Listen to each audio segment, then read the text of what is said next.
রাত তখন ঠিক 2:13।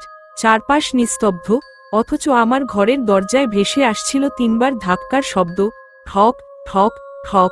প্রথমে ভেবেছিলাম হয়তো বাতাসের শব্দ, কিন্তু দরজার ওপাশ থেকে যখন আমার নিজের কণ্ঠে কেউ বলল, অর্ণব, দরজা খোলো, তখন আমার বুকের রক্ত হিম হয়ে গেল। কারণ আমি ঘরের ভেতর একা ছিলাম। দরজার নিচ দিয়ে দেখা যাচ্ছিল দুটো খালি পা। ঠিক তখনই আমার পেছনের আয়না থেকে ভেসে এলো আরেকটি কণ্ঠ, দরজা খুলবে না, কারণ যে বাইরে দাঁড়িয়ে আছে সে তুমি নও। সেদিন প্রথমবার আমি বুঝেছিলাম, আত্মার মুখোমুখি হওয়া মানে শুধু ভূত দেখা নয়, কখনো কখনো নিজের সবচেয়ে ভয়ঙ্কর রূপের সামনে দাঁড়ানো। আমার নাম অর্ণব। শহরের ব্যস্ত জীবন থেকে কিছুদিনের জন্য দূরে থাকতে আমি গ্রামের বাড়িতে এসেছিলাম। আমাদের পুরনো বাড়িটা গ্রামের একেবারে শেষ প্রান্তে। বাড়ির পেছনে বিশাল বাঁশঝাড়, তারপরেই একটা শুকিয়ে যাওয়া পুকুর। পুকুরটার ওপারে বহু বছর ধরে পরিত্যক্ত একটি জমিদার বাড়ি। ছোটবেলায় দাদুর কাছে সেই বাড়ি নিয়ে অনেক গল্প শুনেছিলাম। দাদু বলতেন, রাতের বেলা ওই বাড়ির সামনে দিয়ে গেলে নিজের ছায়ার দিকে তাকানো যাবে না। কারণ কখনো কখনো, দাদু বলতেন, ছায়াটা মানুষের হয় না। তখন এসব কথা শুনে আমি হাসতাম। ভূত প্রেতের গল্পকে আমি বরাবরই কুসংস্কার মনে করতাম, কিন্তু সেই বিশ্বাসটা ভাঙতে আমার বেশি সময় লাগেনি। গ্রামে আসার পর প্রথম 2 দিন একদম স্বাভাবিকভাবেই কেটে গেল। তৃতীয় দিন রাতে হঠাৎ বিদ্যুৎ চলে গেল। হাতে টর্চ নিয়ে আমি বারান্দায় বেরোলাম। চারপাশ অন্ধকার, শুধু বাঁশঝাড়ের পাতাগুলো বাতাসে ঘষা খেয়ে অদ্ভুত শব্দ করছিল। আমি টর্চের আলোটা পেছনের পুকুরের দিকে ফেললাম। সেই মুহূর্তে মনে হলো, পুকুরের ধারে কেউ দাঁড়িয়ে আছে। একজন মানুষ, লম্বা, রোগা, মাথা নিচু করে দাঁড়িয়ে। আমি টর্চটা সেদিকে ঘুরিয়ে ধরলাম। কেউ নেই। আমি নিজের চোখকে বোঝালাম, কুয়াশা আর অন্ধকারের কারণে ভুল দেখেছি। কিন্তু ঘরে ফিরে আসার সময় হঠাৎ পেছনে থেকে একটা ফিসফিস শব্দ শুনলাম। অর্ণব। আমি ঘুরে দাঁড়ালাম। কেউ নেই, কিন্তু আমার নামটা যে কেউ ধরে ডাকল, সেটা আমি স্পষ্ট শুনেছিলাম।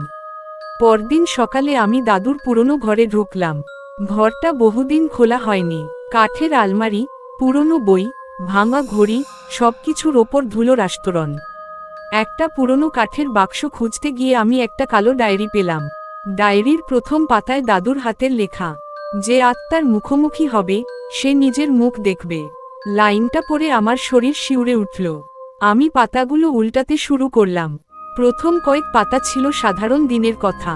তারপর একটা জায়গায় এসে লেখা, আজ রাত 2:13 আবার দরজায় শব্দ হয়েছে। তার নিচে, দরজা খুলিনি। আরও কয়েক পাতা পড়ে, আজ সে আমার কণ্ঠে কথা বলেছে। আমার হাত থেমে গেল। আমি আবার পড়লাম, আজ সে আমার কণ্ঠে কথা বলেছে। পরের পাতায় লেখা, যদি কখনো সে তোমার কণ্ঠে তোমাকে ডাকে, কোনোভাবেই উত্তর দেবে না। আমি ডায়েরিটা বন্ধ করে দিলাম। মনে হলো, এই সবকিছু কেবল পুরনো কুসংস্কার। কিন্তু আমার মাথায় একটা প্রশ্ন ঘুরছিল, দাদু কেন 2:13 কথা লিখেছিলেন? সেই রাতেই আমি ঘড়ির দিকে তাকিয়েছিলাম। রাত 2টা বাজে, 2:05, 2:10। আমি নিজের অজান্তেই অপেক্ষা করছিলাম। 2:12। ঘড়ির সেকেন্ডের কাঁটা ধীরে ধীরে এগোতে লাগলো। 2:13। ঠক ঠক ঠক। আমার বুকের ভেতর ধক করে উঠল। দরজায় আবার সেই 3বার শব্দ। আমি বিছানায় বসে রইলাম। কিছুক্ষণ নীরবতা। তারপর, অর্ণব। আমি নিঃশ্বাস বন্ধ করে শুনতে লাগলাম, দরজা খোলো। আমি কিছু বললাম না। তারপর বাইরে থেকে আমার নিজের কণ্ঠস্বর, আমি জানি তুমি ভেতরে আছো। আমার শরীরের সমস্ত লোম খাড়া হয়ে গেল। আমি নিজের কণ্ঠস্বর চিনতে পারি। সেটা আমারই গলা। কিন্তু আমি তো ঘরের ভেতরে। তাহলে বাইরে কে? দরজা খোলো, অর্ণব। আমি উঠে দরজার কাছে গেলাম। কিন্তু দাদুর ডায়েরির কথা মনে পড়ল। উত্তর দেবে না। আমি দরজার নিচের ফাঁক দিয়ে বাইরে তাকালাম। 2টি পা দেখা যাচ্ছিল। খালি পা। পা দুটো একেবারে স্থির। তারপর ধীরে ধীরে সেই পা দুটো দরজা থেকে পিছিয়ে গেল। আমি ভাবলাম, সে চলে গেছে। কিন্তু কয়েক সেকেন্ড পর দরজার ঠিক ওপাশ থেকে ফিসফিস শব্দ, আমি তো বাইরে নেই। আমি জমে গেলাম। আমি তোমার পেছনে আছি। আমার শরীর যেন পাথর হয়ে গেল। আমি ঘাড় ঘোরাতে পারছিলাম না। ঘরের বাতাস হঠাৎ বরফের মতো ঠান্ডা হয়ে গেল। আমার নিঃশ্বাস চোখে দেখা যাচ্ছিল। তারপর আমার ডান কানের কাছে কেউ খুব আস্তে ফিসফিস করে বলল, ঘুরে তাকাও। আমি চোখ বন্ধ করলাম। না, আমি তাকাব না। কিন্তু কয়েক মুহূর্ত পর সেই কণ্ঠস্বর আবার শোনা গেল, এবার যেন অনেক দূর থেকে। অর্ণব। আমি চোখ খুললাম। ঘরের মধ্যে কেউ নেই। আমি দ্রুত পিছনে তাকালাম। খালি ঘর, কিন্তু আয়নার সামনে দাঁড়িয়ে আমার বুক কেঁপে উঠল। আয়নায় আমি একা ছিলাম না। আমার ঠিক পেছনে দাঁড়িয়ে ছিল একটা মেয়ে। লম্বা কালো চুল, মুখ ঢেকে রেখেছে, সাদা পোশাক, মাথা নিচু। আমি ঘুরে দাঁড়ালাম, কেউ নেই। আবার আয়নার দিকে তাকালাম। মেয়েটা তখনও দাঁড়িয়ে, কিন্তু এবার সে মাথা তুলেছে। চুলের ফাঁক দিয়ে আমি তার চোখ দেখতে পেলাম। চোখ দুটো অস্বাভাবিক কালো, আর তার ঠোঁটে একটা অদ্ভুত হাসি। আমি ভয়ে আয়নাটা মেঝেতে ফেলে দিলাম। ঝনঝন শব্দে আয়না ভেঙে গেল, কিন্তু ভাঙা কাচের প্রতিটি টুকরোতেই আমি সেই মেয়েটাকে দেখতে পাচ্ছিলাম। পরদিন সকালে আমি গ্রামের বৃদ্ধ হরিপদ কাকুর কাছে গেলাম। দাদুর সবচেয়ে পুরনো বন্ধু ছিলেন তিনি। আমি সব ঘটনা বললাম। তিনি অনেকক্ষণ চুপ করে রইলেন। তারপর বললেন, তুই কি দাদুর ডায়েরি পেয়েছিস? আমি মাথা নাড়লাম। তিনি দীর্ঘশ্বাস ফেললেন। তাহলে সময় হয়ে গেছে। আমি জিজ্ঞেস করলাম, কিসের সময়? তিনি আমার দিকে তাকিয়ে বললেন, তোর দাদু যেটা লুকিয়ে রেখেছিল সেটা জানার সময়। আমি কিছুই বুঝলাম না। হরিপদ কাকু আমাকে নিয়ে গ্রামের শেষ প্রান্তে গেলেন। পরিত্যক্ত জমিদার বাড়িটার সামনে দাঁড়িয়ে বললেন, এই বাড়ির সঙ্গে তোর পরিবারের সম্পর্ক আছে। কি সম্পর্ক?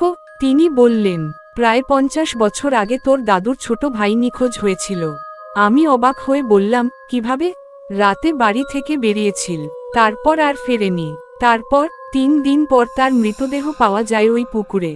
আমি শিউরে উঠলাম। হরিপদ কাকু ধীরে ধীরে বললেন, কিন্তু মৃত্যুর আগের রাতে সে একটা কথা বলেছিল। কি? সে বলেছিল সে নিজের সঙ্গে দেখা করেছে। আমি চুপ করে গেলাম। নিজের সঙ্গে? কাকু মাথা নাড়লেন। হ্যাঁ, সে বলেছিল রাতে জমিদার বাড়ির ভেতরে একটা ঘরে সে নিজের মতো দেখতে একজনকে দেখেছিল।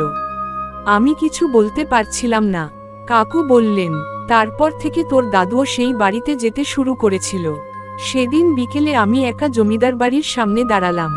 বাড়িটা সত্যিই ভয়ঙ্কর। ভাঙা দেয়াল, জং ধরা জানালা, দরজার ওপর বটগাছের শিকড়, বাতাসে শুকনো পাতার শব্দ। আমি জানতাম আমার সেখানে যাওয়া উচিত নয়। তবু একটা অদৃশ্য টান আমাকে ভেতরে নিয়ে গেল। প্রধান দরজা ঠেলে খুলতেই একটা কর্কশ শব্দ হলো, ক্যাচ। ভেতরে ঘন অন্ধকার।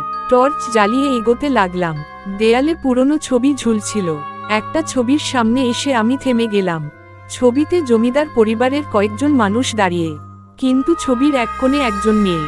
তার